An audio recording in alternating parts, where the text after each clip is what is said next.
जय हो जय हो।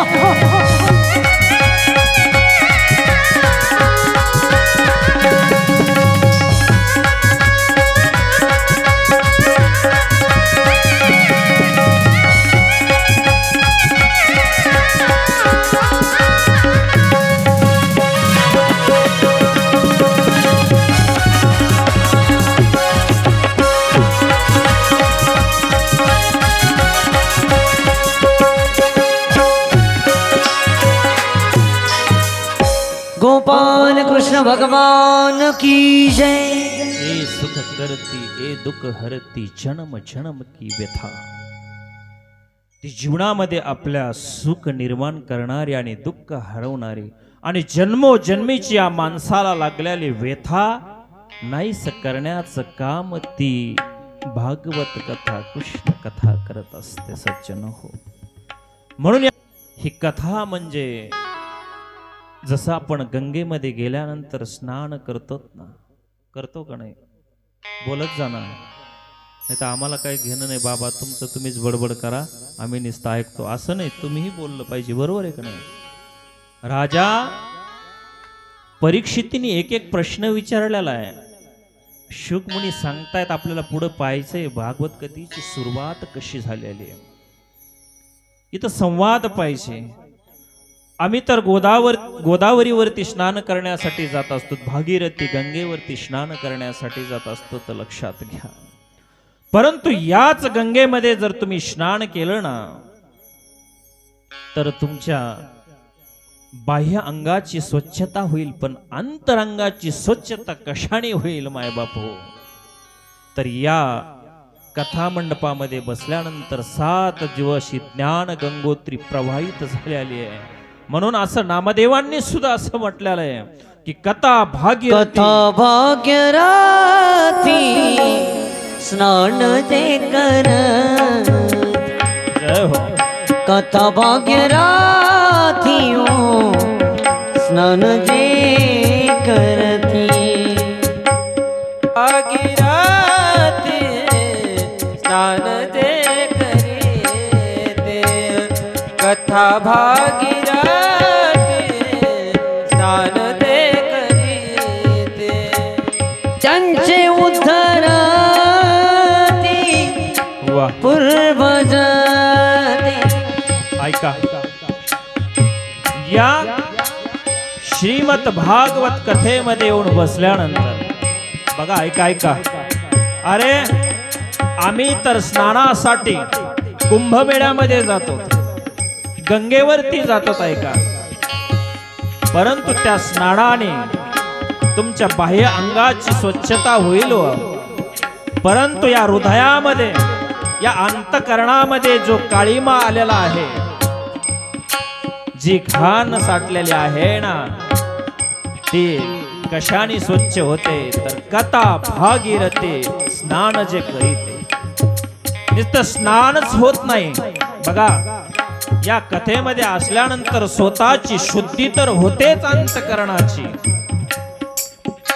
रजस्तमाचा निराश तर होतोच सज्जन हो।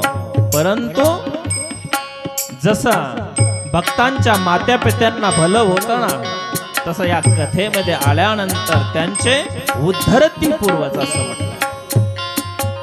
त्यांचे उद्धरती पूर्वज ते, त्यांची उद्धरती हो पूर्वज ते। त्यांचे उद्धरती पूर्वज ते। हो त्यांचे उद्धरती पूर्वज ते। कथा भाग्यरथी स्नान ते करती। कथा भाग्यरथी स्नान ते करती। कथा भागीरथी स्नान ते करीते। कथा भागीरथी स्नान ते करती। भागीरथी स्नान जे करीती। सज्जन हो, या कथेमध्ये जर तुम्ही नाहून निघालात ना 7 दिवस, तर तुमचा उद्धार होईलच, परंतु तुमच्या पूर्वजांचाही उद्धार झाल्याशिवाय राहणार नाही, लक्षात घ्या. असं महान महात्म्य या कृष्ण कथेच.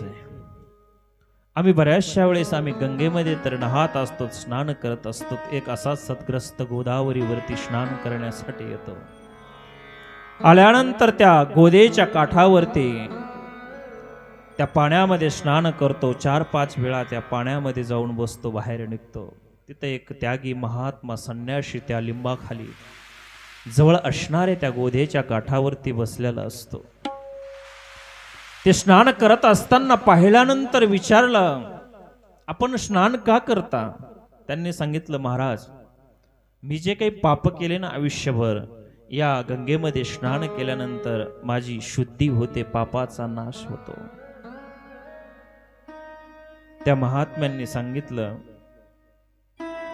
या लिंबाचा जो ढगळा आहे ना तो तोडून घ्या. त्यांनी तोडला. महाराजांनी सांगितलं, पुन्हा त्या नदीमध्ये 4-5 वेळा बुडवा. ते पानं लिंबाचे त्या नदीच्या पाण्यामध्ये बुडलेले आहेत, लक्षात घ्या. पुन्हा घेऊन आला. आता काय करू महाराज? महाराजांनी सांगितलं, तो पाला आहे ना तो खाऊन पाय. ते पाला तोडल्यानंतर खाल्ला तर कडू लागतो. महाराज, अहो हा तर कडू लागतोय. त्या महाराजांनी सांगितलं, जर लिंबाचा ढगळा पाण्यामध्ये बुडल्यानंतर त्याचा कडवटपणा जात नाही, मग तुझे पाप केल्याने नुसतं पाण्यात बुडल्याने ते जातील का?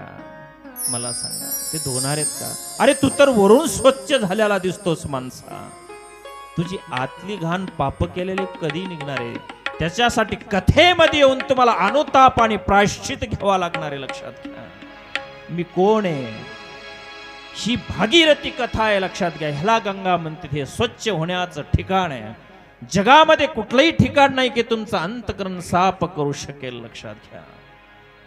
म्हणून या कथेमध्ये जगाच्या पाठीवरती महाराज अनेक मशनी निघाल्या आहेत. जर आपण शेतकरी आहोत, ऊस जर मशीन मध्ये टाकला तर इकडे साखर तयार होते. होते का नाही? बोलत जा. अशा काही मशनी निघाल्यात. इकडे जर गहू टाकला तर इकडे चपात्या तयार होत्यात. कणिक मळायची गरज नाही आजकाल. आहेत का नाही मशनी? इकडे जर आम्ही कपडे टाकले तर वाळून धुवून निघतात. अशाही मशीन निघल्या का नाही मावल्या? मग अशी मशीन आहे का? इकडून सून भांडकोळ सून टाकली की तिकडे सज्जन होऊन निघन, आहे का अशी? किंवा सासू इकडून टाकली की तिकडे स्वच्छ होऊन येईन, संस्कारिक होऊन, असं आहे का? जगाच्या पाठीवरती इकून जर एखादा अतिरेकी जर टाकला तर तिकडं सज्जन बनवण्याची मशण अजून जगामध्ये जन्माला आलेली नाही. ती मशण कोणची असेल तर ती श्रीमद भागवत कथा आहे, लक्षात घ्या. ही कथा माणसाला स्वच्छ करण्याची, अंतकरण स्वच्छ बनवण्याची ही मशण आहे. या इंद्रियांच्या विषांनी विषारी झालेले अंतकरण जर कशाने स्वच्छ होत असेल तर ते एकमेव ती श्रीमद कृष्ण कथा आहे, ब्रह्मविद्याशास्त्र आहे. ते स्वामींच्या मुखातून तीच साबण. त्या भगवंताला काय लागतं मला सांगा? त्याला फक्त तुम्ही जे भाव ठेवता, तुम्ही तर देवाला स्नान घालता, त्याला स्नान करण्याची गरज आहे का हो? बोलत जा पटापटा. आहे का? नाही. परंतु त्या भगवंताला स्नान घातल्यानंतर आपलं हृदय स्वच्छ होतं, लक्षात घ्या. त्या भगवंताने चराचर विश्व निर्माण केलेलं आहे. त्या भगवंताला तुम्ही उपार दाखवल्यानंतर आपली तृप्ती होत असते, लक्षात घ्या. त्याला कशाची गरज नाही. तो सर्व समर्थ आहे. त्यांनी सृष्टी निर्माण केलेली आहे. आपल्याला स्वच्छ होण्यासाठी या भावरूप क्रिया करत असतात. म्हणून तुकोबांचं सुद्धा प्रमाण आहे. किती जरी विद्वान असेल, आमच्यासारखा किती कथाकार असेल, प्रवचनकार असेल, गायन करणारा असेल, तरी त्याला ती कृष्ण कथा त्यांनी ऐकलीच पाहिजे. असं म्हणतात, पंडित वाचक जरी झाला पुरता तरी कृष्ण कथा ऐके भावे. तुकोबांचं प्रमाण. कितीही तो विद्वान असेल तरी त्यांनी कृष्ण कथा ऐकली पाहिजे. कितीही तो पंडित जरी असेल तरी त्यांनी ती कृष्ण कथा ऐकली पाहिजे. तो किती ज्ञानी असेल, पंडित वाचक जरी झाला पुरता कृष्ण कथा ऐके भावे, त्यांनी भावाने ती कृष्ण कथा ऐकली पाहिजे, लक्षात घ्या. मग ही श्रीमद भागवत कथा आज या कथेचा प्रथम दिवस आहे, लक्षात घ्या. 18 पुराण आहेत, परंतु या 18 पुराणामध्ये फक्त श्रीमद शब्द, हे श्रीमद भागवत कथा आणि श्रीमद भगवत गीता, कधी विचार केलाय तुम्ही? दोनच या ग्रंथाला श्रीमद शब्द लागला. विष्णू पुराण असेल, ब्रह्मपुराण असेल, गरुड पुराण असेल, पद्मपुराण असेल, शिवपुराण असेल, पण श्रीमद शब्द फक्त चिंतन करण्याचा विषय, लक्षात घ्या. श्री म्हणजे लक्ष्मी अलंकृत समृद्धिवाचक असा असणारा तो शब्द आहे. जिथे कुठली उणीव नसते ना, कुठल्याच गोष्टीची उणीव नसते, तिथं श्री शब्द लागतो. मला सांगा, तुमच्या इथं एखादा नेता आला तर श्रीमान म्हणता का नाही तुम्ही? श्रीमान सद्भक्त काही क्रिया करणारे असले तर काही कमी नसते. म्हणून श्रीमद शब्द असा शब्द आहे की फक्त भागवत कथेला आणि श्रीमद भगवत गीतेलाच लागलेला आहे, लक्षात घ्या. म्हणून संस्कृतामध्ये असं म्हणतात, भागवत इदम भागवतम. ज्या भगवंताचं स्वरूप दर्शवणारं जे शास्त्र आहे ना, त्याला श्रीमद भागवत म्हणतात. आणि भगवत गीता, ज्या भगवंतानी निरूपण केलेलं शास्त्र आहे, त्याला भगवत गीता म्हणतात, लक्षात घ्या. त्याच भगवंताने निरूपण केलेलं आहे आणि त्याच भगवंताचं शास्त्र सांगणारा जे ग्रंथ आहे, त्याला श्रीमद भागवत ग्रंथ म्हणतात. अजून या भागवताला भागवत का म्हणतात? तुम्ही दरवर्षी भागवत ऐकत असताल की भागवत चरितम यस्मिन तत भागवतम. ज्या भागवतामध्ये ज्या भगवंताचं दिव्य परम असं चरित्र आलेलं आहे, म्हणून त्याला भागवत म्हणतात. अजून या भागवताला भागवत का म्हणतात? भक्ती ज्ञान विरागाणाम यस्मिन तत भागवतः. ज्याच्यामध्ये ज्ञान, भक्ती, वैराग्य आणि तप यांचं वर्णन केलं आहे, त्या ग्रंथाला भागवत असं म्हणतात, लक्षात घ्या. लक्षात येत आहे ना? सरळ सांगू का? माऊली म्हणते ना, आता संस्कृतला सांगायला लागले बाबा, आम्हाला काही कळना. भागवता म्हणजे 4 वर्ण आहेत. किती? 4. हे पहा, भा, ग, व आणि त. सरळ भाषेत सांगतो मी तुम्हाला. भ म्हणजे भक्ती, ग म्हणजे ज्ञान, व म्हणजे वैराग्य, त म्हणजे तत्व. यांच्या एकत्रीकरणाला भागवत असे म्हणतात. ज्ञान भक्ती विरागाणाम यस्मिन तत भागवतः, त्याला भागवत म्हणतात. तेने तेनयम वाङ्मय मूर्ती प्रत्यक्ष एवही. ही ब्रह्मविद्या शास्त्र, ही भागवत गीता असेल, भगवत गीता असेल, ग्रंथ नवे हा श्री कृष्ण, गीते वेदी मन पूर्ण. ग्रंथ नव्हे हा श्री कृष्ण, गीते वेदी मन पूर्ण. अनन्य होता या शरण, खचित टळे जन्म मरण.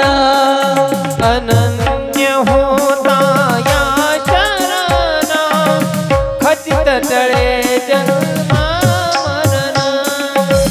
हिताप जाती चिरे शांती, नातई मदती कृष्णपदी ठेवू माहो. जय श्री भागवता, आरती करू तुझ भगवंता.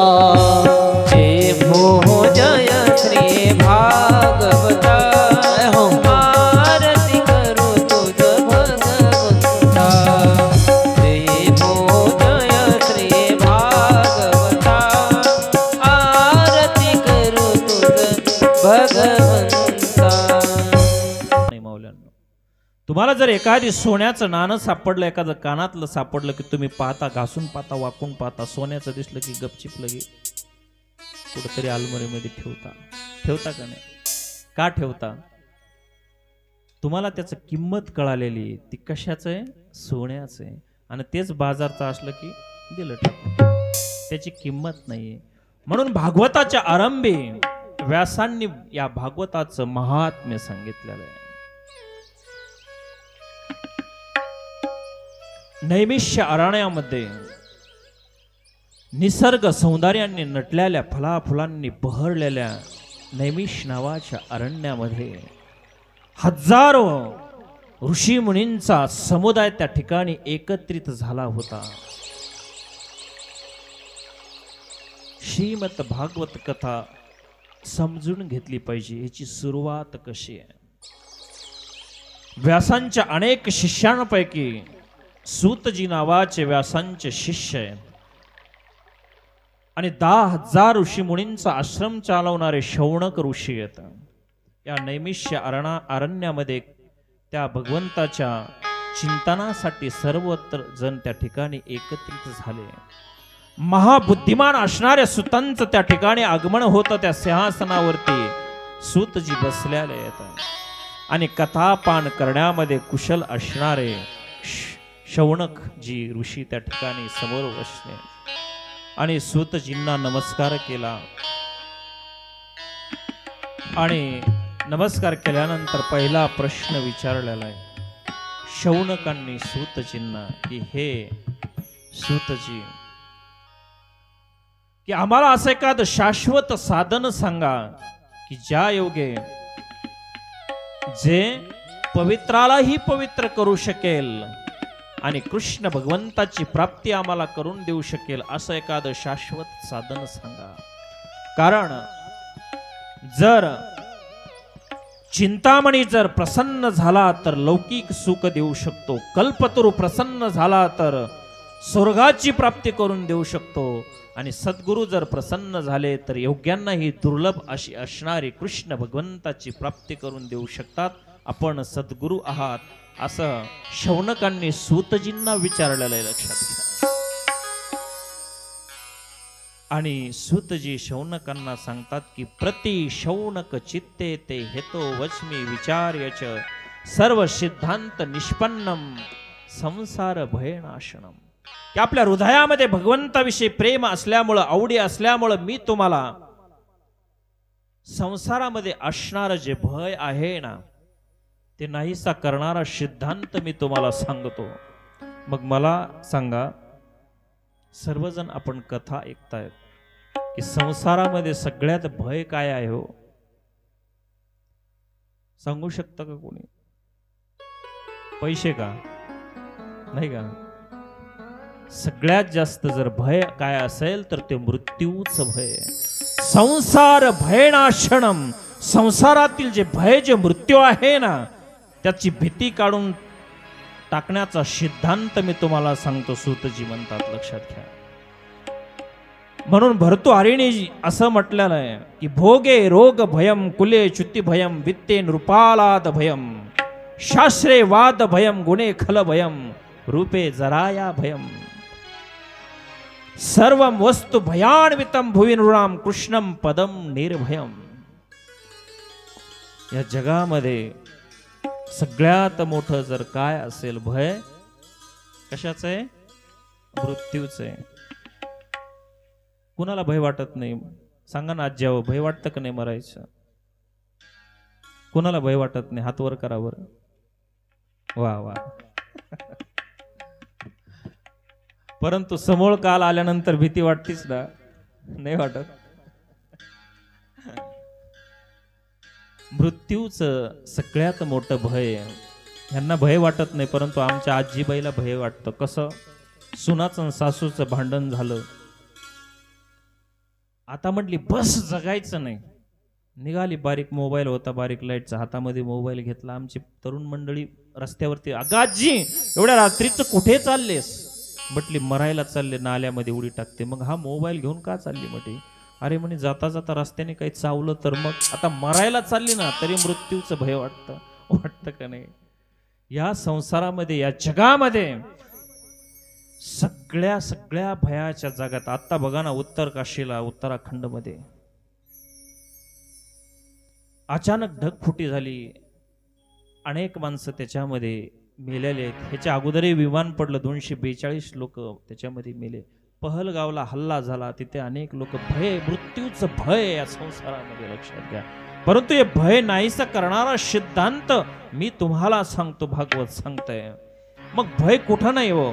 भोगे रोग भयम. एखादा श्रीमंत खूप पैसा आहे, ठेवायला जागा नाहीये, घरी अनेक बंगला आहे, गाड्या आहेत, साखरेचा कारखाना आहे, परंतु अनेक पदार्थ गुलाबजामू असतील, बासुंदी असेल ताटामध्ये वाढून आली. आम्ही विचारलं बाबा खात का नाही? सांगितलं काय करावं, मला शुगर आहे, साखर असल्यामुळं खाता येत नाही. किती श्रीमंत असली तरी दुःखाचं भय आहे का नाही? कुले च्युती भयम. एखादा कुलवान जर असेल तर डाग लागण्याची भीती आहे का नाही? तिथंही भय. वित्ते नृपालाद भयम. वित्त म्हणजे पैसा माणसावर, पैशाला सुद्धा भय आहे.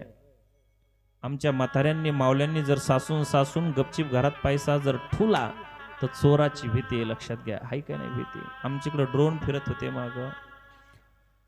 जर खूप पैसा कमावला तर पूर्वीच्या काळामध्ये वित्तेन रूपालात भयम, कराच्या रूपामध्ये राजा घेऊन जाईल ह्याची भीती होती. आजच्या काळामध्ये इन्कम टॅक्स लागण्याची भीती आहे का नाही? भय आहे का नाही? एखादा म्हणेल आम्ही पतपेढीमध्ये संस्थेमध्ये ठेवू, संस्था पळून जातात, त्याचंही भय. ठेवायचा कुठं नेमका? सगळीकडेच भय. मौने दैन्य भयम. एखाद्याने जर मौन धरलं तर दीनता म्हणण्याची भीती आहे. एखादा बलवान असेल त्यालाही शत्रूची भीती आहे, लक्षात घ्या. एखादी सुंदर जर स्त्री असेल ना, दिसायला सुंदर असते, तिला अहंकार असतो, पण तिलाही भय. कशाचं? रूपे जरा या भयम. जरा म्हणजे वृद्ध होण्याचं बघणं ग, बघणं. मी कशी दिसत होते पण आता कशी दिसते? तू म्हातारी झालीस आता, तुलाही भय.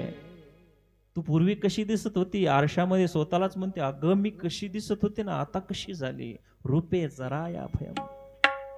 एखादा आमच्यासारखा कथाकार असेल, ज्ञानी असेल, विद्वान असेल, त्यालाही भय. शास्त्रे वाद भयम. विद्वान माणसालाही वाद घालणाऱ्यांची भीती आहे.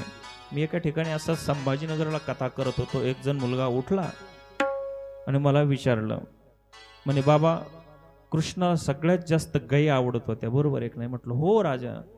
मग त्याला म्हशी का आवडत नव्हत्या? म्हटलं म्हणजे आहे का नाही? काय प्रश्न विचारते सांगता येत नाही, पण कथाकार फार हुशार होते. म्हटलं कृष्ण कसा होता? ते म्हणे काळा होता. मग म्हशी कशात? म्हटलं काळ्यात. मग त्या काळ्यामध्ये काळा कृष्ण दिसला नसता म्हणून त्याला गाय आवडत होते. ते म्हणला महाराज एकदम बरोबर उत्तर दिलं. म्हणून शास्त्रे वाद भयम. विद्वान माणसालाही भय, लक्षात घ्या. गुणे खल भयम. गुणवान माणसाला दृष्ट लोकांचं भय. आणि काया कृतांतात भयम. काया म्हणजे शरीर, या शरीराला सुद्धा भय. कशाचं? काळाचं भय, मृत्यूचं भय.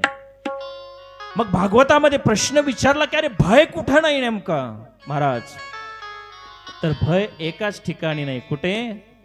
कृष्णम पदम निर्भयम. ज्या ठिकाणी कृष्ण नाम आहे, जिथं भागवत कथा आहे, जिथं गोविंदाचं नाम आहे, तिथं त्या माणसाला त्या ठिकाणी भय नाही, लक्षात घ्या. म्हणून सर्व वस्तु भयानवितम कृष्णम पदम निर्भयम. जिथं कृष्ण हरिकथा चालते, कृष्ण कथा चालते, सप्ताह चालते ना, तिथं भय नाही, लक्षात घ्या. असं श्रुतजी शौनकांना निरूपण करतायत. मला सांगा आज कथेचा पहिला दिवस आहे. आताशिक आपण कथेमध्ये प्रवेश करत आहोत. 11 वाजत आलेत. तुम्ही म्हणता बाबा कवरच सांगतात. पहिला दिवस आहे भाऊ. कसं अजून घेऊ का 10-15 मिनिटं? पहिला दिवस आहे, बरोबर आहे. उद्या श्रीमद भागवत कथेची निर्मिती कशी झाली, व्यासांनी शुकांना कथा का सांगितली, खूप म्हणजे तुम्हाला खूप जेवढं मला सांगता येईल या कथेची सुरुवात कशी झाली, कुणाच्या प्रेरणेने झाली आणि का झाली, आणि या कथेमध्ये किती अध्याय आहेत, किती श्लोक आहेत आणि किती स्कंद आहेत. गेल्या 5 वर्षापासून आपण श्रवण केली श्रीमद भागवत कथा. कोणी सांगल का या श्रीमद भागवत कथेमध्ये किती श्लोक आहेत? 5 वर्ष कथा आपण ऐकली. अवघड प्रश्न आहे बाबा. आम्ही असलं काही एवढं किचकट डोक्यात ठेवत नाहीत. आम्हाला काय कळत नाही, तुम्हीच सांगा. मग मीच सांगतो. या श्रीमद भागवत कथेमध्ये 18,000 श्लोक आहेत. किती? 18,000. 18 अध्यायाची गीता आणि 18,000 श्लोक असणारी भागवत कथा आहे. याच भागवत कथेमध्ये आधे किती आहेत कुणी सांगू शकेल का? 335 अध्याय आहेत. हे फार अवघड आहे, परंतु सोपा प्रश्न कोणाला सांगता येत असेल तर सांगा की स्कंद किती आहेत. जसं आपण अध्याय म्हणतो तसे या श्रीमद भागवत कथेमध्ये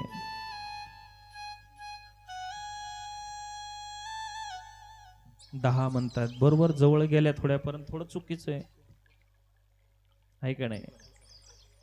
दशमस्कंद आपण श्रवण करतोय म्हणून त्यांचं कदाचित थोडंसं बरोबर आहे की नाही? परंतु चला, धन्यवाद त्यांच्यासाठी, टाळ्या वाजा, कारण की दशमस्कंद चालू आहे. या भागवत कथेमध्ये 12 स्कंद आहेत. मी उद्या तुम्हाला ही कथा पुन्हा सांगणार.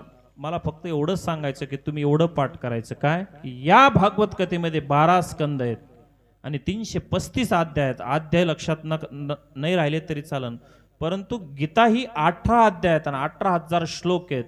जर कुणी विचारलं तर कमीत कमी 12 स्कंद आहेत, पटकन सांगता येईल. म्हणून पुढच्या वर्षी जर एखाद्या बाबांनी विचारलं तर सांगता आलं पाहिजे, मग त्या बाबांनी काय सांगितलं, बरोबर आहे की नाही?